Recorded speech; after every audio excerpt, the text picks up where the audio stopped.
Bismillahirrahmanirrahim. Assalamualaikum warahmatullahi wabarakatuh. Alhamdulillahirabbil alamin. Ja'alal islama dinan qayyiman wa dinal alamin. Asyhadu an la ilaha illallah wahdahu la syarikalah wa asyhadu anna Muhammadan abduhu wa rasuluhu. Allahumma salli ala Muhammadin wa ala alihi wa sahbihi ajma'in. Anak-anakku sekalian yang dimuliakan oleh Allah Subhanahu wa taala, kita akan lanjutkan pembahasan kita mengenai sejarah kebudayaan Islam kelas 7. Baiklah anak-anakku sekalian, pada pembahasan kali ini kita akan mencoba menelusuri tentang bagaimana pola dakwah Nabi Muhammad sallallahu alaihi wasallam ketika fase Mekah atau periode Mekah. Ada beberapa pola dakwah Nabi sallallahu alaihi wasallam kala itu. Yang pertama, ada yang dikenal dengan dakwah sirriyah atau dakwah secara sembunyi-sembunyi, ya. Kemudian ada juga yang kita kenal dengan dakwah jahriyah atau dakwah secara terang-terangan. Ya, dakwah sirriyah itu pembahasan sebelumnya kita sudah bahas. Yang dimaksud dengan dakwah sirriyah ini adalah mengajak karib kerabat, keluarga terdekat untuk masuk Islam. Adapun dakwah jahriyah yaitu mengumumkan Islam ini kepada seluruh penjuru bumi. Ya, itu pengertian secara bahasa atau etimologi Islam. Lalu kemudian pola dakwah Nabi yang selanjutnya adalah beliau hijrah ke Habasyi, ya, melakukan hijrah ke Habasyi. Ya, ini para sahabat melakukan hijrah ke Habasyah.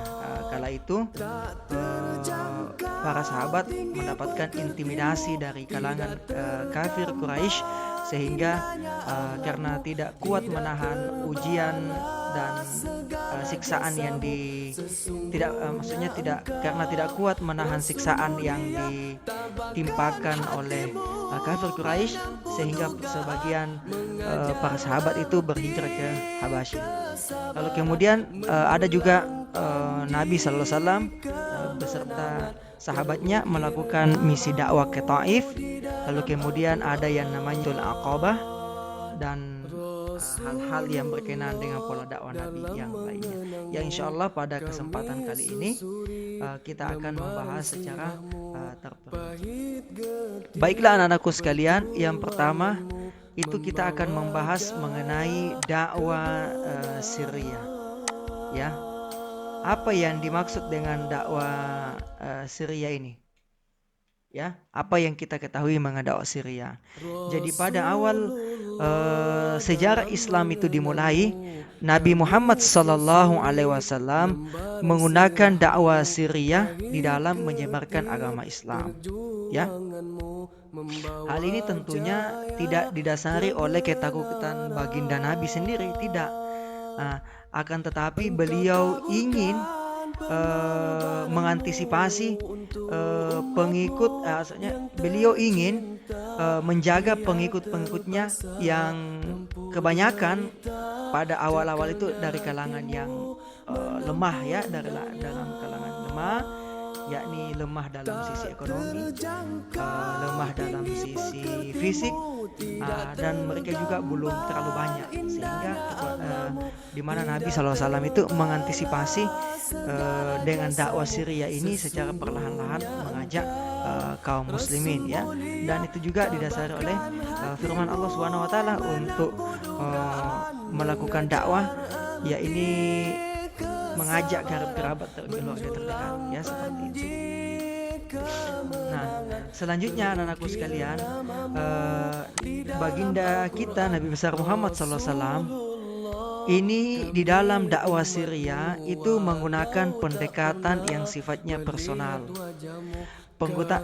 Pendekatan yang sifatnya personal maksudnya adalah Nabi mengajak masyarakat Makkah kala itu untuk masuk Islam secara satu persatu, tidak berjamaah, ya, didatangi satu persatu. Itu maksudnya personal.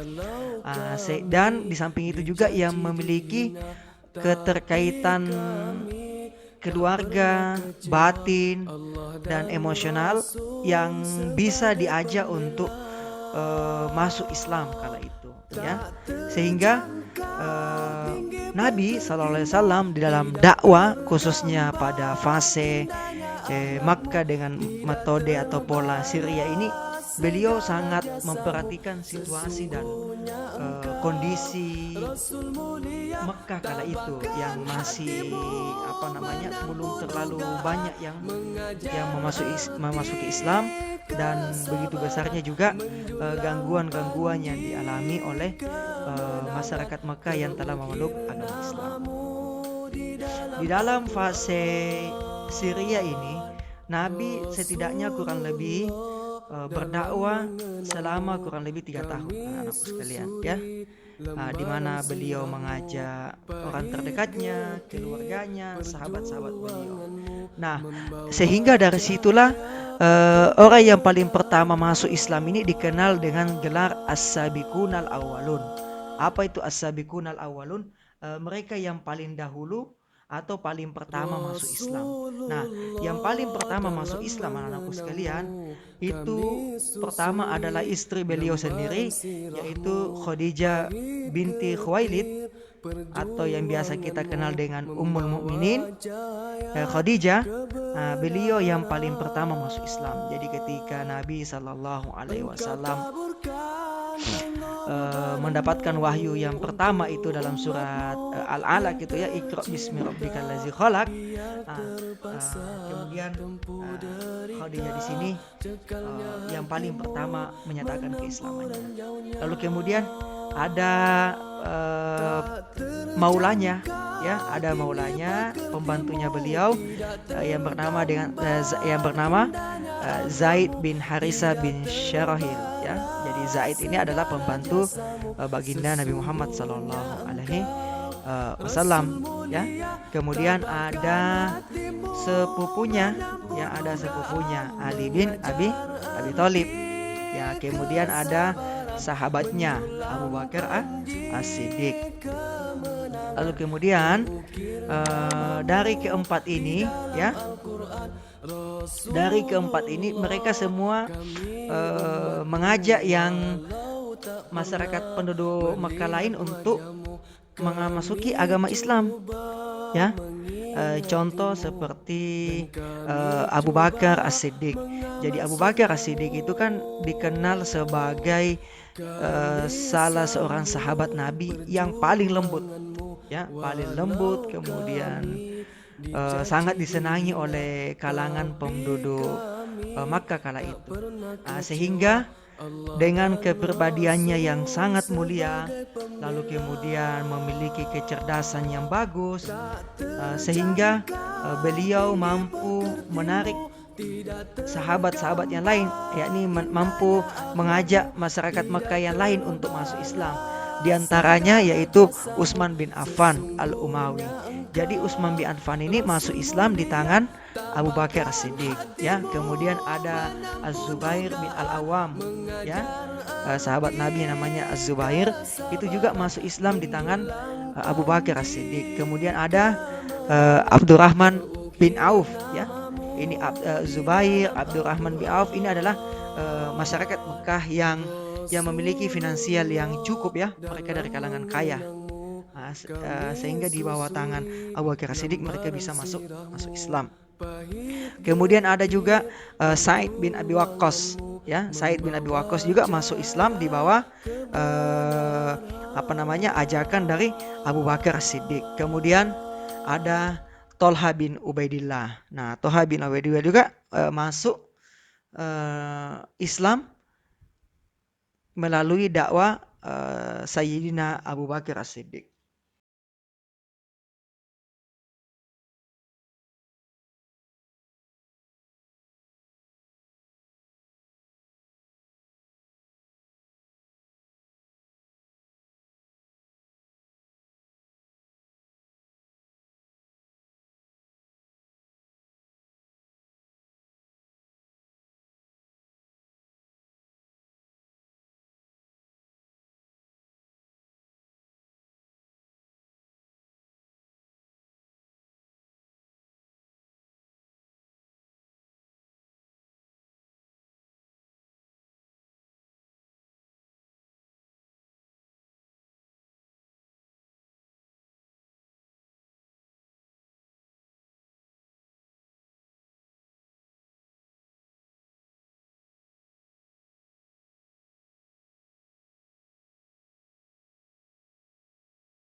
Lalu selanjutnya juga anak-anakku sekalian, ada juga seorang budak yang masuk di bawah ajakan atau dakwah dari Abu Bakar As-Siddiq, yaitu yang kita kenal dengan Bilal bin Rabah. Anak-anakku sekalian, di samping itu pula selain Islamnya Bilal, ada juga disusul oleh sahabat Nabi yang dikenal dengan Abu Ubaidah atau Amir bin Ibnu Jarrah, ya, berasal dari suku Bani Haris, ya, di sini. Kemudian selain itu pula ada Abu Salama, ya, ada Al-Arqam bin Abil Arqam, kemudian ada Utsman bin Mas'un, ya, kemudian ada Kudama dan Abdullah, ada Ubaidah bin Haris, ya, kemudian ada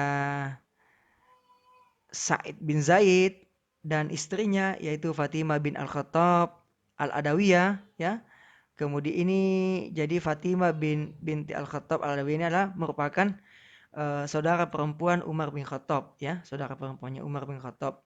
Itu mereka juga masuk Islam di awal-awal itu. Kemudian ada juga Kabab bin Al-Aras, ya. Kemudian ada juga Abdullah bin Mas'ud, ya. Ini Abdullah bin Mas'ud ini kan dikenal dengan periwayat hadis, ya. Artinya banyak hadis yang beliau riwayatkan dari baginda Nabi SAW. Dan masih banyak lagi anak-anakku sekalian yang masuk Islam di bawah dakwah Abu Bakar Siddiq ini. Sehingga dengan ini mereka dikenal dengan as-sabiqunal awwalun. Iya. Nah, otomatis mereka semua ini kan masuk Islam diam-diam tanpa sepengetahuan keluarga mereka. Mereka masuk Islam diam-diam. Tujuannya adalah untuk menghindari ancaman dan siksaan kafir Quraisy kala itu. Ya. Walaupun dakwah Nabi dilakukan secara sembunyi-sembunyi dan sifat personal tadi anak-anakku sekalian, namun berita tentang dakwah Nabi ini sudah terdengar di kalangan pembesar Quraisy. Hanya saja mereka belum mempermasalahkan sebab Nabi Muhammad belum melakukan penentangan terhadap agama maupun Tuhan mereka. Ya, sehingga Nabi kita Muhammad SAW dalam membangun jamaah mukminin itu menggunakan asas ukhuwah dan ta'awun. Mengawaskan ada dua asas, yaitu ukhuwah dan ta'awun. Ukhuwah itu artinya persaudaraan, sedangkan ta'awun itu adalah solidaritas. Nah, setelah dakwah Syria ini selesai dilakukan selama kurang lebih 3 tahun, maka selanjutnya adalah turunlah perintah untuk dakwah secara terang-terangan atau dakwah jahriyah. Nah, dakwah jahriyah itu artinya dakwah untuk mengajak kaum muslimin. Dakwah jariyah itu artinya mengajak seluruh umat manusia kepada al-Islam, sehingga Nabi SAW kala itu mengundang Bani Hashim dan beberapa pembesar-pembesar dari Bani Muthalib, ya. Kemudian seterusnya mereka diajak untuk berserah diri kepada Allah dan meninggalkan segala macam peribadatan kepada selain Allah Subhanahu wa taala. Namun alhasil ternyata banyak dari kalangan pembesar-pembesar ini mereka menentang dakwah Nabi sallallahu alaihi wasallam. Namun ada satu yang tidak menentang ketika itu, ya. Paman Nabi yaitu Abu Thalib tidak menentang, bahkan mendukung seluruh dakwah Nabi Sallallahu Alaihi Wasallam. Hanya saja ada sebuah kisah anak-anakku sekalian, ketika dakwah jahriyah ini mulai di berlangsung kala itu, ada hal yang sangat menarik untuk dibahas. Ketika dakwah jahriyah ini mulai digencarkan oleh Nabi Sallallahu Alaihi Wasallam kala itu naik ke Bukit Sofa, lalu beliau memanggil semua orang yang ada di Makkah kala itu. Ya, beliau memanggil dengan beliau memanggil, wahai Bani Hashim, wahai Bani Manaf, dan lain sebagainya. Semua pembesar-pembesar itu dipanggil, ya, beserta masyarakatnya. Dan kala itu semua naik ke Bukit Sofa dan berkumpul. Lalu kemudian beliau mengajak mereka kepada tauhid dan iman kepada Allah Subhanahu wa taala dengan mengikuti risalah apa yang dibawa oleh Nabi Muhammad sallallahu alaihi wasallam. Namun kala itu hadir Abu Lahab. Abu Lahab ini adalah paman Nabi sendiri. Beliau mengatakan, tabban lak, iya kan? Tabban lak, alihaza jama'atana, celakalah engkau wahai Muhammad, apakah karena perkara ini engkau mengumpulkan kita? Sehingga turunlah surat Al-Lahab itu yang telah kita hafal semua ya. Ya, anak-anakku sekalian, ketika dakwah jahriyah ini berlangsung, otomatis kafir Quraisy kala itu merasa terganggu dengan dakwah Nabi Sallallahu Alaihi Wasallam, sehingga mereka kafir Quraisy ini melakukan berbagai cara menghalangi masyarakat Mekah untuk masuk Islam. Nah, itu anak-anakku sekalian ya. Semenjak dakwah jahriyah ini dilakukan anakku sekalian, secara otomatis Nabi dan beserta kaum muslimin lainnya mereka mendapatkan berbagai macam intimidasi dari kalangan kafir Quraisy kala itu ya. Nah, selanjutnya anakku sekalian, pola dakwah Nabi selanjutnya adalah Nabi Shallallahu alaihi wasallam memerintahkan sahabatnya yang telah masuk Islam tadi itu untuk melakukan hijrah ke Habasyi.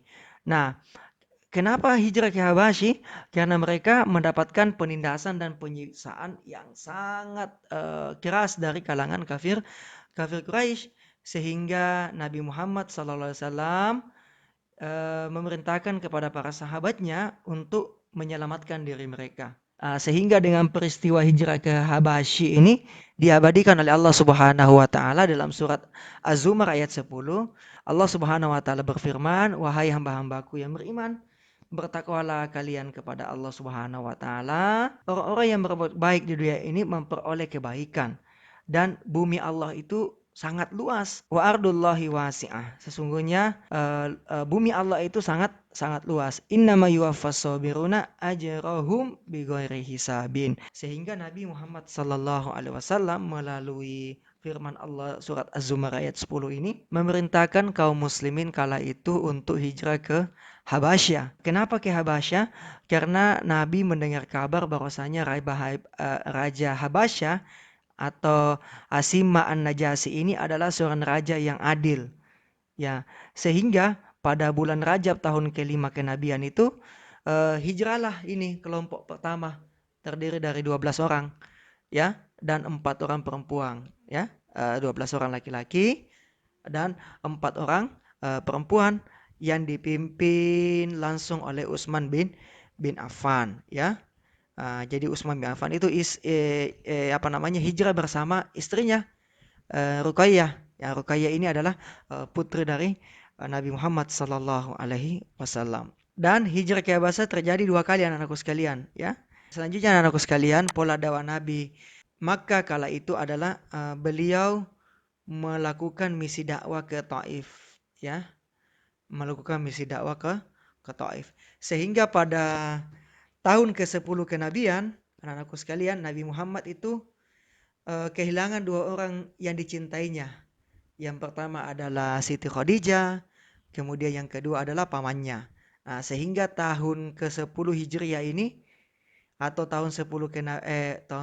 sehingga tahun ke-10 kenabian ini dikenal dengan Amul Huzni.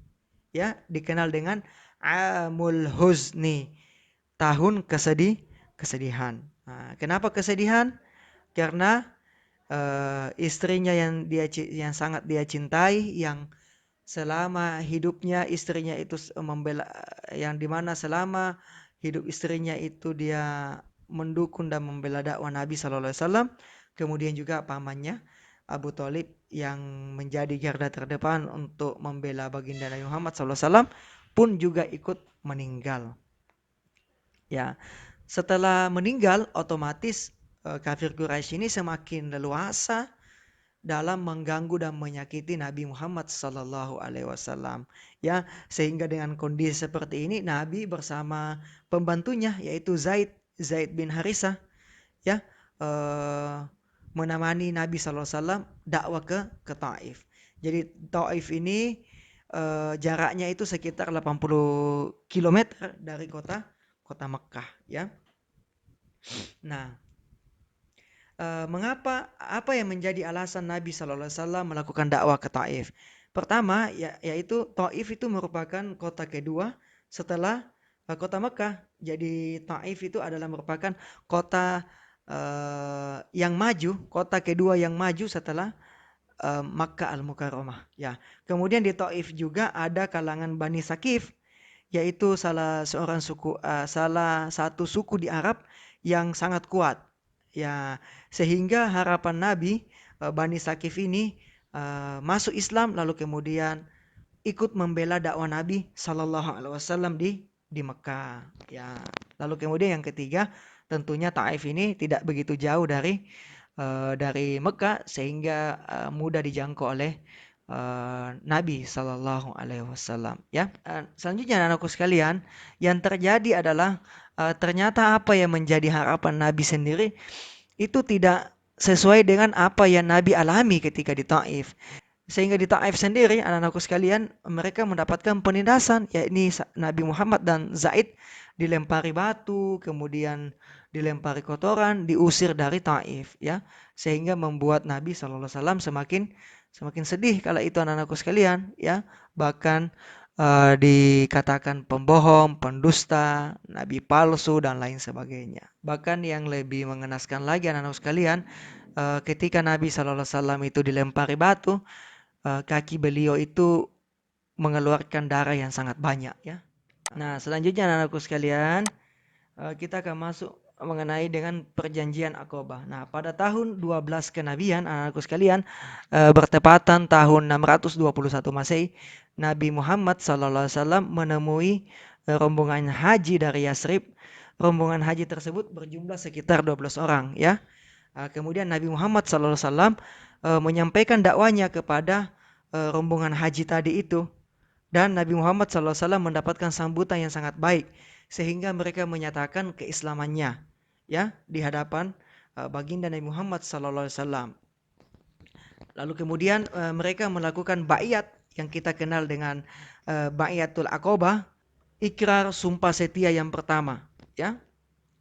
Adapun isi sumpah mereka kepada Nabi ada 6, diantaranya adalah mereka menyatakan kesetiaan kepada Nabi, kedua mereka menyatakan rela menginfakkan harta dan jiwanya, lalu kemudian mereka bersedia ikut menyebarkan agama Islam, lalu kemudian mereka tidak menyekutukan Allah Subhanahu wa taala, lalu kemudian mereka tidak membunuh, tidak berlaku curang dan melakukan kedustaan. Itu anak-anakku sekalian. Sehingga anak-anakku sekalian, tahun depannya yaitu pada tahun ke-13, Nabi SAW itu menerima lagi jemaah dari Yasrib lagi untuk melaksanakan ibadah haji. Sehingga jemaah yang datang ketika itu lebih banyak daripada jemaah yang tahun sebelumnya. Jumlah mereka sekitar 73 orang. Ya, setelah mereka tiba di kota Mekah, mereka langsung menemui baginda Nabi Muhammad SAW, di mana mereka itu meminta kepada Nabi Muhammad SAW kalau mungkin saja di kota Mekah ini mereka mendapatkan intimidasi, ancaman dan lain sebagainya, mereka mengajak Nabi Muhammad SAW untuk tinggal di kota Madinah.